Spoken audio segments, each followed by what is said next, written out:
नमस्कार, welcome to my channel. मैं हूं मनीषा। दोस्तों, आज की वीडियो बहुत ही महत्वपूर्ण है। आज हम बात करेंगे हरियाली तीज व्रत की संपूर्ण विधि के बारे में। जी हाँ दोस्तों, हरियाली तीज व्रत। हरियाली तीज का व्रत कब किया जाता है? हरियाली तीज व्रत में किस देवी देवता की पूजा करनी चाहिए? इस व्रत में हमें क्या क्या फलाहार ग्रहण करना चाहिए? पूजा की विधियां क्या होती हैं? ये सभी जानकारी आज के इस वीडियो में हम आपके साथ शेयर करेंगे। तो वीडियो पर आप इन तक बने रहें जिससे सभी जानकारी आपको प्राप्त हो सके। दोस्तों, यदि आप हमारे चैनल पर पहली बार आए हैं तो चैनल को सब्सक्राइब जरूर करें। सब्सक्राइब करने के लिए बेल आइकन को प्रेस करें जिससे हमारी वीडियो की संपूर्ण जानकारी आपको प्राप्त हो सके। दोस्तों, हम बात कर रहे हैं हरियाली तीज। तो पहले हम यही जानते हैं कि हरियाली तीज कब आता है और इसे क्यों मनाया जाता है। हरियाली तीज का व्रत सावन माह की शुक्ल पक्ष की तृतीया तिथि को मनाया जाता है और इसे सौभाग्यशाली स्त्रियां अपने वैवाहिक जीवन को सुखमय बनाने के लिए, उनके पति की उम्र लंबी हो, उनके पति का कारोबार नौकरी व्यापार में तरक्की हो, इस कामना के लिए भगवान भोलेनाथ की पूजा सावन माह की शुक्ल पक्ष की तृतीया के दिन महिलाएं करती हैं और कहीं कहीं इसे कुंवारी कन्याएं भी करती हैं अपने मनभावन पति को पाने के लिए। तो इस तरह से ये सौभाग्यशाली स्त्रियां और कुंवारी लड़कियां इस व्रत को करती हैं। और इस बार वर्ष 2021 में यह व्रत कब किया जाएगा, सबसे पहले हम आपको यही बताते हैं। दोस्तों, वर्ष 2021 में हरियाली तीज का व्रत 11 अगस्त को किया जाएगा। वैसे तो तृतीया तिथि का जो शुरुआत है वह 10 अगस्त की संध्या से ही हो जा रहा है। 6:03 से ही तृतीया तिथि 10 अगस्त को प्रारंभ हो रही है और 11 अगस्त को सुबह सवेरे सूर्योदय के साथ तृतीया तिथि मिल रही है। इसलिए जो है आपको 11 अगस्त को ही हरियाली तीज का व्रत करना होगा, वही हमारे लिए जो है शुभ होगा।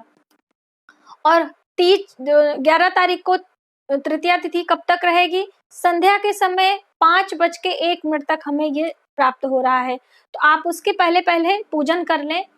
इस दिन भगवान भोलेनाथ की संयुक्त यानी कि माँ पार्वती के साथ में जो उनकी प्रतिमा होती है, इसकी पूजा करती हैं सभी महिलाएं।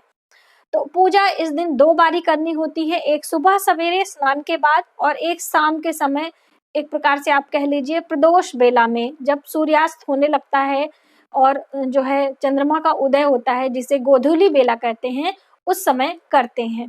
तो ये पूजा के 2 समय होते हैं और पूजा में हमें किन किन सामग्रियों की आवश्यकता होती है वो भी हम जानेंगे। लेकिन इस व्रत को सबसे पहले कौन किया था और उसकी महत्वता क्या है वो हम जानते हैं।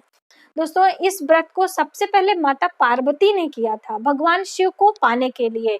और माता पार्वती ने इस व्रत को इतने श्रद्धा पूर्वक किया था कि भगवान भोलेनाथ उन्हें प्राप्त हुए पति के रूप में और माँ पार्वती ने तभी से सभी सुहागन स्त्रियों को इस व्रत करने के लिए अनुमति दी थी और भगवान भोलेनाथ ने आशीर्वाद भी दिया था कि जो भी सौभाग्यवती स्त्री इस व्रत को पूर्ण श्रद्धा भाव से करती है उसके घर परिवार में सुख समृद्धि और उसके पति की उम्र लंबी होती है। तो इसी मान्यता के कारण इसे सौभाग्यशाली स्त्रियां और कुंवारी लड़कियां व्रत करती हैं।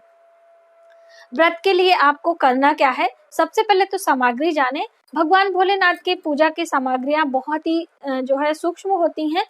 भगवान को दूध और गंगा जल से स्नान कराना होता है। आप चाहे तो जो है पंचामृत से स्नान करा सकते हैं, यानी कच्चा दूध, गाय का दूध होना चाहिए और गाय के दूध का ही दही और घी, शहद, शक्कर, ये 5 चीज से आप स्नान कराएं। भगवान शिवलिंग की भी पूजा कर सकते हैं और शिव प्रतिमा की भी पूजा कर सकते हैं। जो भी आपके पास अवेलेबल हो वही करें। जैसे कि बहुत सारे लोगों का क्वेश्चन आता है कि हम घर पे करें या फिर शिवालय जाकर। आप घर पे बहुत आसान तरीके से आप बिल्कुल शांत भाव से पूजा कर लें और शिवालय जाके शिवलिंग पर जल अर्पित कर सकती हैं। ऐसा भी आपके लिए बहुत ही शुभ होगा। इस दिन भगवान भोलेनाथ का दर्शन करना भी अति जो है उत्तम होता है। तो आप पूजा करके शिवालय जरूर जाएं और पूजा में पंचोपचार विधि से आप पूजा करें, जिसमें कि जल, अक्षत, पुष्प और नैवेद्य यानी कि कुछ दूध से बनी मिठाइयाँ। माता पार्वती को श्रृंगार की कुछ चीजें जरूर आप चढ़ाएं।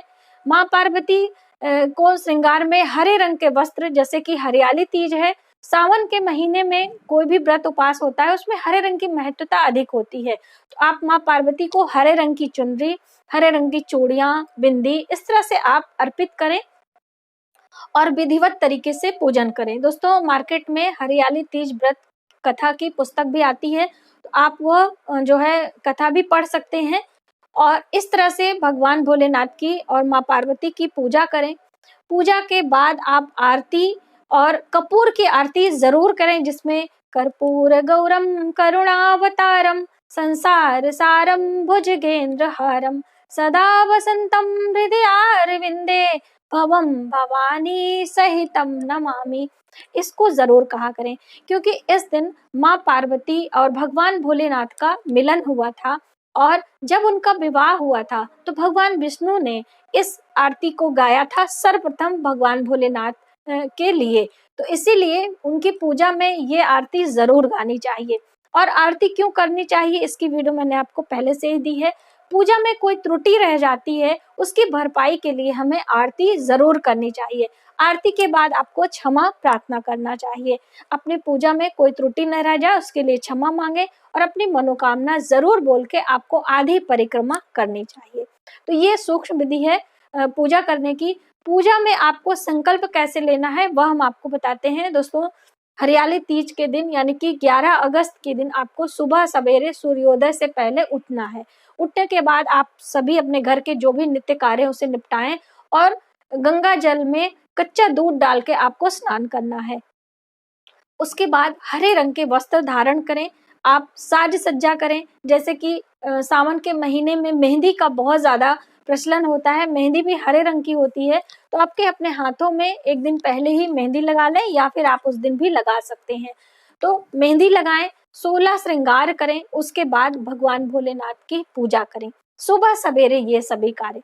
और उसके बाद दिन भर आप जल और फल लेके व्रत रखें। बहुत सारे लोग निर्जला व्रत भी रखते हैं, यदि आप कर सके तो बिना जल और फल के भी व्रत रखें। संध्या के समय पूजा के उपरांत फिर आप जल और फल ले सकते हैं या फिर आप जल फल लेते हुए दिन भर व्रत करें। संध्या के समय प्रदोष काल में जैसे मैंने आपको बताया आप पूजा कर लें, लेकिन 5:01 से पहले ही पूजा करें, क्योंकि तृतीया तिथि समाप्त हो जाएगी, चतुर्थी का प्रारंभ हो जाएगा, तो आप पहले ही पूजा समाप्त करें। श्रृंगार की जो चीजें हैं आप उसे सुबह भी चढ़ा सकती हैं, यदि आपके पास नहीं है तो संध्या के समय भी आप चढ़ाएं। बड़े बुजुर्गों का आशीर्वाद लेना बहुत आवश्यक होता है। आपके घर में जो सासू माँ है, चाची सास है, आपकी ननद है, कोई भी है, उनका आशीर्वाद लें और उन्हें बायना जरूर देना चाहिए। दोस्तों, बायने में आप श्रृंगार की चीजें दें, उन्हें फल और मिठाइयाँ दें, उनकी जो पसंद की चीजें हैं वो भी आप दे सकते हैं। कुछ भी ना हो तो आप दूध से बनी मिठाइयाँ और कुछ दक्षिणा देके उनका आशीर्वाद जरूर लें। कहा जाता है कि इस दिन यदि हम अपने बड़े बुजुर्ग यानी कि माँ समान स्त्री का आशीर्वाद लेते हैं तो हमारा चंद्र ग्रह बली होता है और चंद्र यानी कि चंद्रमा मन का मालिक होता है, हमारा मन मजबूत रहता है, तो हम हर क्षेत्र में आगे बढ़ते रहते हैं। इसीलिए आपको सासू माँ का आशीर्वाद जरूर लेना चाहिए। और भगवान शिव की पूजा में चंद्रमा मजबूत तो स्वयं ही होता है, तो इसीलिए आपको ये कार्य जरूर ध्यान से करना है। यदि आपकी सासू माँ आपके साथ नहीं है तो आप उनके नाम से वह दक्षिणा और मिठाइयाँ जो भी आप निकालना चाहें निकाल के किसी बुजुर्ग महिला को आप मंदिर में दे सकती हैं और उनका भी आशीर्वाद ले सकती हैं। और लेकिन जब आप अपनी सासू माँ से मिले तो उनका आशीर्वाद जरूर लें।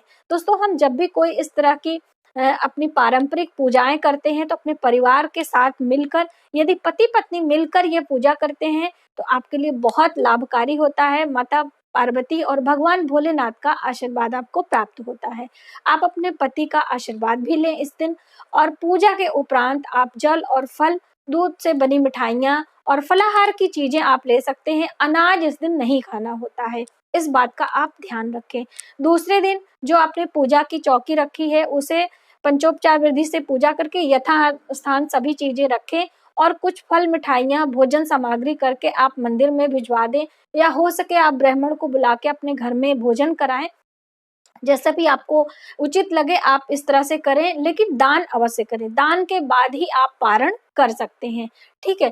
तो आप ये सभी कार्य करें, और जो श्रृंगार की चीजें हैं आपने माता पार्वती को चढ़ाई हैं, उसमें से कुछ चीजें आप लेकर स्वयं धारण करें और कुछ चीजें ब्राह्मणी को दान दें। इसी प्रकार से जो भोग मिठाइयां आपने लिया लगाया था उसे भी अपने परिवार में थोड़ा थोड़ा वितरित करें, और कुछ आप स्वयं लेकर कुछ दान करें। पूजा में हम जो चीज चढ़ाते हैं आधी ही चीजें इस्तेमाल करते हैं, आधी हमें दान करनी होती हैं, तभी हमें पूजा का पूरा पूरा लाभ मिलता है। तो दोस्तों ये थी जानकारी कि हरियाली तीज का व्रत हमें कैसे करना चाहिए और इस दिन हमें कैसे पूजा करनी चाहिए। तो आज की वीडियो में बस इतना ही। यदि हमारी जानकारी आपको थोड़ी सी भी हेल्पफुल लगे तो प्लीज हमारी वीडियो को लाइक करें, शेयर करें, सब्सक्राइब जरूर करें न्यू वीडियोस के लिए। तब तक अपना ख्याल रखें। भगवान भोलेनाथ आपकी संपूर्ण मनोकामनाएं पूर्ण करें, उनका आशीर्वाद सदियों आपके जीवन में बना रहे, ऐसी मेरी शुभकामना है।